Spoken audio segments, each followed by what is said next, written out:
电影《风声》中，吴田是怎么判断出李明玉不是老鬼的呢？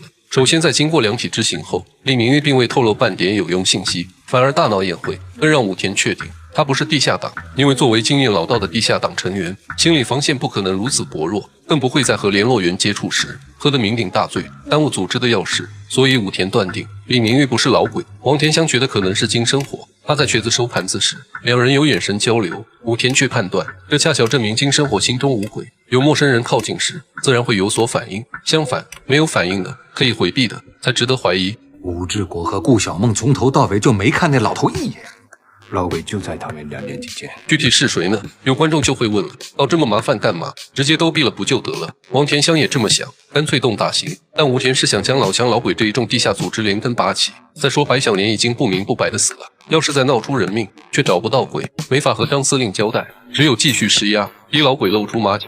众人被带到西楼，白小年的尸体旁。白副官为洗脱嫌疑，不惜一死。白副官和司令的关系非比寻常，都不免落到这个下场。你们的背景有他硬，宁可错杀，不能错放。老鬼想要离开这里，除非死。王田香一个眼神，手下抓走金生火。一直胆小如鼠的他，第一次应了一回。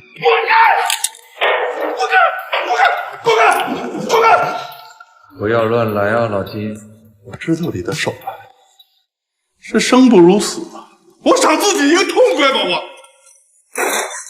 白小年爆破，金生火走私军火包养小妾，如果深挖，他身上肯定有事。为求痛快饮弹自尽，王田香故意将3人和2具尸体关在一起。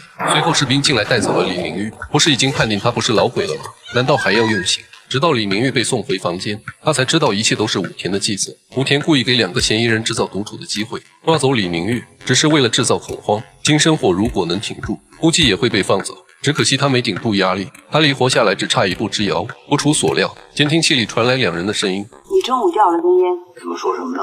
那根烟上有暗号。疯了吧你！还想害死多少人？吴小梦，我什么地方得罪过你？你老跟我过意不去。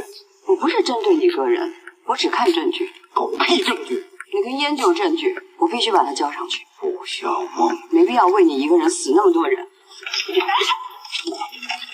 现在就杀了他！”王田香带人冲进牢房，再晚一步，顾小梦就要被掐死。他将那根香烟交给了王田香，说是午饭时吴大队长掏烟，故意掉了一根在地上，他觉得不对劲就踩住了，上面用摩斯电码标着一个字：撤。香烟的牌子是3炮台，唯独吴志国抽这种烟，面对铁证如山，吴志国就是老鬼无疑了。可他声称是被顾小梦诬陷的，自己压根不懂摩斯码。他们下了狗眼。吴志国不愧是军人出身，骨头硬得很。王田香只好让手下给他通电，